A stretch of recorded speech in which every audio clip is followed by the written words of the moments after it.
बिस्मिल्लाहिर्रहमानिर्रहीम। Saim homeopathic infertility clinic Khannapur Rawalpindi से आपकी खिदमत में हाज़िर हूँ। आज का जो हमारा टॉपिक है वो भी एक मेडिसिन के हवाले से है। हम अपनी डिस्पेंसरी के अंदर जो भी दवाइयाँ इस्तेमाल करते हैं वन बाय वन उनको A to Z डिस्कस करेंगे। और आज की जो दवाई है वो एक्टिया स्पाइकाटा है। एक्टिया स्पाइकाटा रूमेटिज्म की ख़ास दवाई है, जोड़ों के दर्द की ख़ास दवाई है, लेकिन इसमें ख़ास नुक्ता ये है कि ये छोटे जोड़ों के दर्द की दवाई है।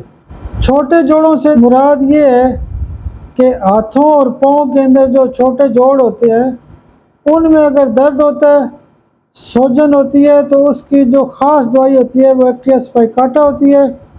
हमारे पास मरीज़ आते हैं, वो कहते हैं कि डॉक्टर साहब मुझे छोटे जोड़ों में दर्द होता है, मुझे हाथ की उंगलियों में दर्द होता है, मुझे हाथ के अंगूठे में दर्द होता है, मुझे हाथ के जो जोड़ होते हैं हथेली के ऊपर, पुश्त के ऊपर दर्द होता है, ये जगह सूजी हुई है, मुझे शदीद किस्म का कलाई का दर्द है।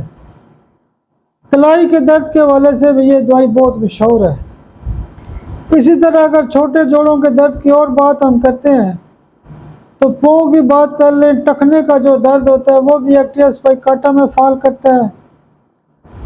पाँव का जो अंगूठा होता है या जो उंगलियां होती हैं उसमें भी एक्टिया स्पाइकाटा फॉल करती है।